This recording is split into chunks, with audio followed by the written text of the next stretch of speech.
How does the world economy seem to you now from your perch in Iceland and thinking about how far we put that last crisis behind us and where are we heading at the moment? Well, first of all, let me thank you for the introduction, but I think in my case it was far too flattering. Whereas my friend here has won the most distinguished prize in economics that you can have in the world. I don't think my country would be awarded any prizes for its economic management leading up to the financial crisis. But you are right in many ways, having been through what Iceland has been through in the last 3 years and coming out of the crisis sooner and more effectively than I think anybody would have expected. Looking around us in Europe and in the United States, there are a few observations I would like to make, highlighting why I think Europe and perhaps also the United States is not coming through this crisis as effectively and as soon as Iceland is. The first has to deal, of course, with the currency. You could argue that the Icelandic krona was part of the problem prior to the collapse of the banking system. But certainly in the last 3 years, it has been part of the solution. Devaluation of a currency is an effective way to readjust the economy. It's not an option open to many of the European countries that are part of the Eurozone. So having your own currency in this kind of situation can certainly help.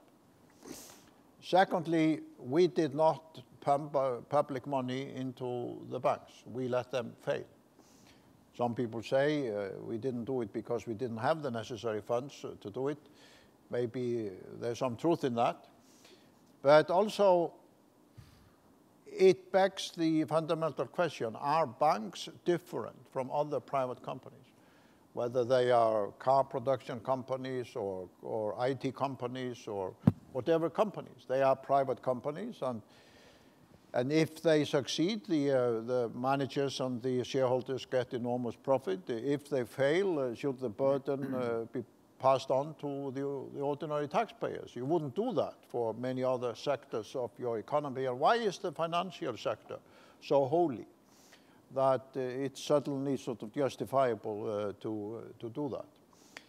The third observation is a little bit more complicated, but it is this. When the banks collapsed in my country, it was a demonstration of how a financial system can, in a very short time, threaten the democratic institutions of one of the most stable and secure democracies in the world. It demonstrated that there's a very close relationship between a financial collapse and our political system. These are not two separate boxes, the market on one hand and the political system on the other. And we were fortunate for a number of reasons, which I can't go into, but I'm going to skip that here now. We were fortunate to also execute extensive political reforms and measures, both in order to readjust the political system, call elections, have new government, also appoint a special commission headed by a Supreme Court judge to investigate the failure, appoint an office of special prosecutors, and many other things, which made the nation accept the difficult measures and the economic hardships, so to speak, because they saw political and social justice being done. But when I look at the United States and Europe today, it seems to me that the leadership, whether it's of the central banks or the financial institutions or even the political leadership, is trying to deal with this crisis solely by economic and financial measures and treat it solely as an economic and financial challenge. And I don't think that's possible. And I think one of the reasons why Europe is still in such deep trouble, why the US is still struggling, is that there hasn't been this comprehensive political embracement of the measures that are needed. Of course, I can't prove the case, but it seems to me the more I look at it, the difference between Iceland and the US and Europe is that we treated this also as a fundamental political crisis. And I think now Europe and the US is waking up to the fact that perhaps it is also a fundamental political crisis. And within the European Union, I mean, explain what that would mean, I mean, to actually address it as a political crisis. Well, if you look at the evolution of the European Union, you have, in my opinion, seen a disengagement in the last 10 or 20 years between the political leadership on one hand, that's always been wanting to forge ahead with new structures and new advances and new forms of cooperation, but leaving behind the general public and the political systems. This was fine so long as the economies were good and there were no sort of big crises. But once the integrated financial system hit a rock, there was not the political backing in the system to actually deal with this. So now Europe faces a very difficult choice, either to prove that it's possible to have a monetary integration without a central fiscal authority, and I think my friend here is better qualified to answer that question than I am. But I remember many American economists who came to Iceland about 10 years ago, and I hosted a working lunch for them in the presidency, were predicting the failure of the euro sometime in the future, because they said a system that doesn't bring the two together is never going to work. Or on the other, to have to sort of break up the system because it simply is not going to function in its present form. And the fact of the matter that you have almost every week a crisis meeting of one kind or another is the ultimate proof that the system is not working as it should be. So Ned, how does it look to you? Well, I'm when I'm at my desk, which is not as often as I'd like it to be, I'm writing a long history of the what I call the modern economy, an economy possessing dynamism. In my analysis, that sort of economy arose for the first time, possibly in the history of the world, around 1850, 1820 in Britain. It soon arose in America. Later, and perhaps with lesser intensity, in France, and also a somewhat mixed case a little later on, Germany. But these four countries were all in their own way quite amazing in their innovation. And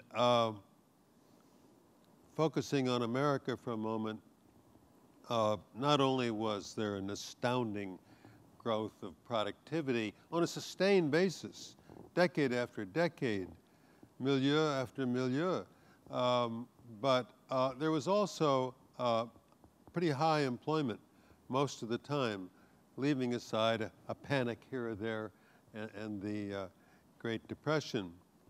And the other notable thing about this American history is that there was a political climate of in favor of limited government. That doesn't mean that public expenditures couldn't be enormous in time of need, but it meant that there was some sort of rationale for what the government might do or may do and what the government may not do. And certainly the government was not, countenance to the government to run up deficits simply because that was convenient for the politicians. It seems to me that this has all become seriously unstuck. There are fierce debates about exactly when that happened. Some people would point to the New Deal and to Roosevelt. Other people would point to the Galbraithian era of the 1950s and 60s when corporations seemed a bit moribund and more interested in supporting the, I don't know, some community activities. But it's a fact that there was a shuddering slowdown of productivity in the US economy in the middle of the 1970s. At first, we didn't know what to make of it. In a way, we still don't really know what to make of it. But in any case, we were soon distracted by the debate over supply-side economics, which achieved a moderate success thanks to closing the revenue losses by closing loopholes, so that the worst side of supply-side economics was staved off. And then, very pleasantly, we had a good decade in the 1990s. We had the internet boom, so it looked like innovation was back. But there was no productivity growth, not much productivity growth to accompany it. And at the same time, there was also a considerable amount of fiscal responsibility. Robert Rubin preached the doctrine that budgetary deficits are good for prosperity because they keep interest rates low, and that's good for investment activity. And I suppose he had in mind the rest of the argument that high investment activity is particularly powerful for employment. But then it all came to pieces again in the previous decade, the double noughts, the 2000s. The economy was not doing very well around 2002, 2003, and everything was thrown at the economy without any reservations, without any tests of what was in the scope, is within the scope of the government and what is not. I was particularly irked at the time by the $1 trillion enlargement of the Medicare program to provide free pills for the elderly. I know in Europe they're accustomed to free pills, so it doesn't seem in the least bit shocking. But it was there was a huge price tag on that, and that was at a time when we had deficits as far as the eye can see, and we knew that a looming demographic mountain of expenditures on entitlements was coming up around the year 2020. So that was an act of enormous irresponsibility. And then I don't need to enumerate all the desperate measures that politicians took in the past decade to try to bring employment up to a level that resembled or even exceeded the level in the previous decade. The Fannie Mae, the Freddie Mac, the absurdly low interest rates, et cetera, et cetera, et cetera. So now I think we're in the United States, we're up against a staggering problem with the present discounted value of entitlements standing at something like $66 trillion per year. And that might mean something like a, let's say, it's very hard to calculate, but that could easily be $1 trillion. It might need a steady expenditure of $1 trillion a year in perpetuity in order to pay in order to cover that mountain of entitlements. So that's an enormous increase in the burden of government on the rest of the economy. And we're going to have much higher levels of taxation in relation to GDP from now on out if we're going to even come close to redeeming all these claims under the various entitlement programs. Now, some people say, oh, well, that's terrible, so don't raise taxes. But it isn't the raising of taxes that's contractionary, or at least to a first approximation.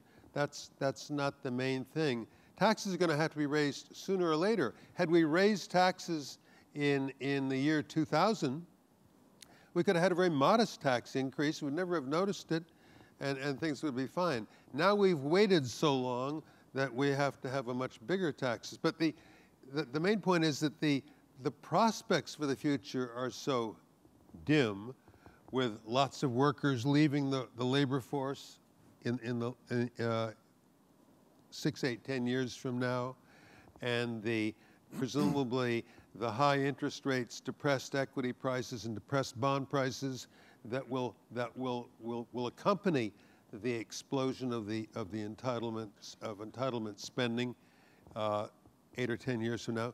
With all that, it's inevitable that this dim prospect is having a very it weighs heavily on present equity prices and present investment plans of corporations. So to come to the one or two main points I want to make. Part of this stew that we're in, this morass that we are in, is a breakdown in political discipline, as I said, but also a part of it is because the politicians always thought that the economy could grow itself out of the public debt. But it couldn't. It was unable to grow itself out of the public debt. And why is that? It's because evidently there wasn't enough innovation. There wasn't enough innovation to power a high level of business investment, which would have been necessary for high employment, high output, and high tax revenues. And would have been necessary, and would have served to generate productivity growth, hence rapid growth of tax revenues. So, in a way, the orthodox responses to this problem of raising taxes and trying to shave the entitlements a bit will not be capable of fully meeting the problem. So you don't think... The only way we're going to have to be able to meet the problem, we're going to have to take one more difficult, radical step, namely fix the economy so it begins to grow faster and begins to have a higher level of employment. Without that, we're cooked. So, I mean, these have both been very big picture, structural, long-term visions of why things have gone wrong. It's very different, I guess, to what you hear on the daily news with the idea that it's, you know, this or that short-term policy mistake. But, I mean, this seems like Europe and America, we feel, are in, you know, quite profound long-term crisis. Yes. Now, I mean, Mr. Obama came out with a plan today, for example. Right. What's your thought about that? I mean, is taxing the rich going to help? Well, I thought that the numbers were somewhat surprising. Essentially, he's proposing tax increases which would cause tax revenue each year on average over the decade to be something like 10% higher than they are now. So tax revenues, instead of being 20% of the GDP, would be 22% of the GDP. But that's not going to cut the mustard. I don't think that doesn't. I think you have to get tax revenues up to the neighborhood of 33%, 35%. In order to meet the entitlements. So what are we going to do? So Warren Buffett Are we going to have a social crisis in which we cut Medicaid in half or something like that? But if you look at Europe, it's a bit misleading to talk about Europe as if it is one box. You could even argue that if Germany was not burdened with this euro crisis and the leadership within the euro crisis, the German economy is doing reasonably well. I mean, giving the global situation. Some people could even argue it's doing remarkably well. You could also look at Sweden. Sweden had some crisis 20 years ago, 15 years ago or so. The Swedish economy in the last 3 or 4 years and now is doing very well also. So you have two economies in Europe. One is the leader of the Eurozone. The other voted not to be in the Eurozone. And both of them are doing extremely well. And it also begs the question, I mean, what are the root causes of economic growth and unemployment and the innovative process that Professor Phelps was arguing Which is interesting, because I mean, Germany, I guess you have two, I mean, it's a social model that is very different to America's, with the much more cooperation with the trade unions and so forth, and the Hartz reforms have allowed a lot more labour market flexibility. Well, you could argue that, but you could also ask the question, are the trade unions in the US so strong that they really cause any big problem for the economy or not? As I look at it from afar, I don't see the trade unions being a major player in the US economy. Maybe I'm wrong, but it seems to me that you would be able to deal with this economic situation and the trade unions. I know there are some problems with teachers and education and so on and so forth. But the point is this, both of these countries, Germany and Sweden, and to some extent my own country also in getting out of this crisis, have been concentrated on export-driven sectors where there is a lot of educationally based innovation sort of taking place. And paradoxically, what we saw in Iceland, and I believe was also of great relevance to the United States, and I want to add this to the debate because I don't see it very much being discussed here in the United States. There was this emphasis in the last 20 or 30 years that a big financial sector was good for the economy. And that was going to be the driving horse of growth in the future. And we believed that in Iceland as well. That's one of the reasons why the banks grew so much. But when they collapsed, we suddenly discovered that these modern banks, like the US or the European banks, have really become high-tech companies. Not banks in the traditional sense, but high-tech companies using and bidding for the best engineers, the best mathematicians, the best IT people, the best computer programmers, and so on and so forth. And when they collapse, suddenly many sectors of the innovation-driven part of our economy, the IT sector, the engineering sector, the high-tech manufacturing sector, suddenly had a pool of talent available to them which they couldn't compete with before. So in the last 3 years, these sectors in our economy have seen extraordinary growth in their workforce, increased profits, growing strength. And I could give you many examples of whether they are internet gaming companies that have doubled their workforce in the last 3 years, whether they are manufacturing high-tech companies for food manufacturing products, or whether it's a prosthetic company, or whether it's a pharmaceutical company. All these companies that base themselves on education and innovation have seen extraordinary growth in the last 3 years.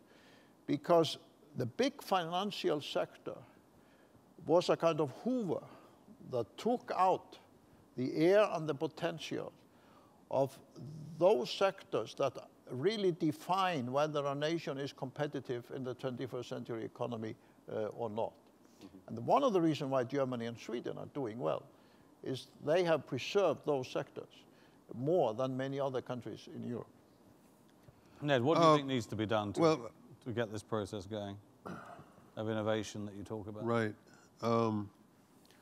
Well, I'm a little perplexed to see Germany pointed to as a lesson in rapid growth, because over the past 10 or 12 years as a whole, I believe Germany has grown rather slowly. It's only been in these past couple of years, maybe past 3 years. I didn't say a model in rapid growth, but I would say if you took the euro problem away from Germany and you just looked at the performance of the German economy today. Yeah. Although, I mean, if you didn't have the euro, Germany would, its currency would probably be about 30% higher, wouldn't it? So maybe, but that's a good point. But less competitive. But we don't know. I think we need to do everything we can think of to stimulate companies, business firms to form in order to innovate and stimulate existing firms to step up their attempts at innovation. So how do we do that? And we do that well. I've suggested a U.S. bank, a First National Bank for Innovation. It would have a little seed money from the government, maybe a tiny little bit of subsidy to lower the interest rate on loans that the bank network makes. And I don't love this scheme. I simply think it's necessary to do something like that to start feeding more loanable funds into the business sector. The existing banking system has lost all interest and lost expertise at lending to businesses. Small banks have shrunk or disappeared, taking with them their expertise in their local knowledge. So, and the venture capital industry in Silicon Valley is small, very, very small, shockingly small in relation to the size of the U.S. economy, et cetera, et cetera. Now, what else to do? I'd be happy to see a cut in the corporate profits tax. I'd be happy to see the government engage, offer some tax credits against corporate profits tax to fledgling companies, new companies starting up. Maybe we should have a 2 tiers. Well, we do have a graduate. The corporate tax is somewhat lower for very small firms than for large firms. But I haven't seen a lot of good ideas about what to do. I think we have to do some experimenting. In the New Deal, of course, they tried 10, 15, 20 things, some of which are probably counterproductive, others of which worked very well. It's going to be a learning process, I suppose, in which maybe in the first 5 years we won't have much success. But every piece of legislation should be looked at from the point of view of how does this help or hurt innovation? Mm-hmm. Well, I think we have time for a couple of questions, so why don't, who would like to kick us off in the audience? Do we have a microphone that comes around? Or we do. There's a gentleman there in the middle. If you'd say who you are, that would be great. Excuse me, John Allen from Greater China Corporation. And I'd like to ask all three of you, what do you think is the probability that the Eurozone will remain intact over the next 5 years? Ned, let's start with you. Oh, lovely.